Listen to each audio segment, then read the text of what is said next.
জমে উঠেছে রবীন্দ্র সদন নন্দন চত্বরে পশ্চিমবঙ্গ বাংলা একাডেমি আয়োজিত সাহিত্য উৎসব ও লেটার ম্যাগাজিন মেলা।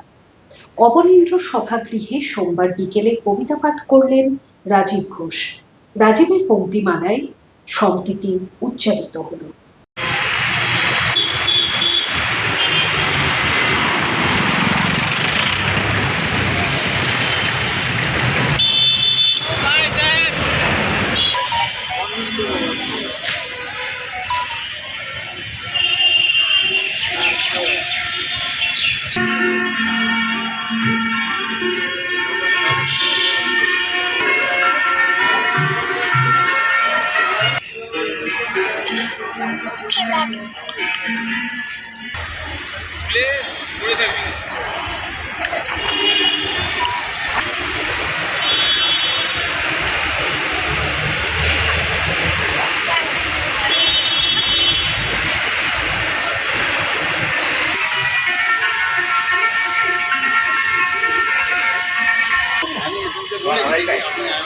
এবারে আমরা শুনব রাজীব ঘোষের কবিতা।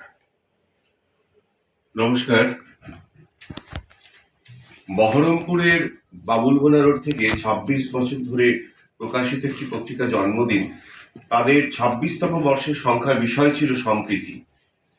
গোটা পৃথিবী জুড়ে যখন মানুষে মানুষে ভেদাভেদের চক্রান্ত হচ্ছে, সেই সময়ে এই সংখ্যায় একটি কবিতা প্রকাশিত হয়েছে, সেটি আমি পাঠ করছি।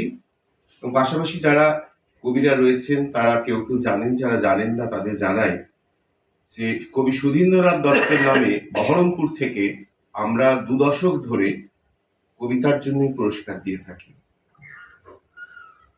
এবারে যে কবিতাটা পাঠ করছি সেই কবিতাটার নাম হচ্ছে উর্মি আপা। তোমাদের বাড়ির সঙ্গে আমাদের বাড়ির কিশলয় ভাব, তোমাদের বতক আমাদের পদ্ম পুকুর, তোমাদের সীমানায় শিমুল গাছ, আমরা তার নিবিড় শ্রোতা ও পাঠক। আমাদের ইটগুলো বিপদে আপদে তোমাদের পাঁজর আঁকড়ে। তোমার আম্মা আমার মা যশোহর, তোমার আব্বা আমার বাবার ক্লাসমেট। উর্মি আপা ও আমি কত ফজলি আম, উর্মি আপা ও আমি চড়ক ঈদের চাঁদ, উর্মি আপা ও আমি চান ঘরে গান, বারবার ধরা ছাড়া গোপন চুরুই, চোখ বাঁধা। আমিও করেছি 14টা রোজা। উর্মি আপাও অষ্টমীর সকাল অঞ্জলি পকেটে নির্জন কবিতার মতো গুজে দিত ভালোবাসা। উর্মি আপা হঠাৎ শক্ত, অসম্ভব, তুমি এইচ আমি এম। উর্মি আপা তুমি বলো, মনের থেকে বড় ধর্ম পৃথিবীতে আছে?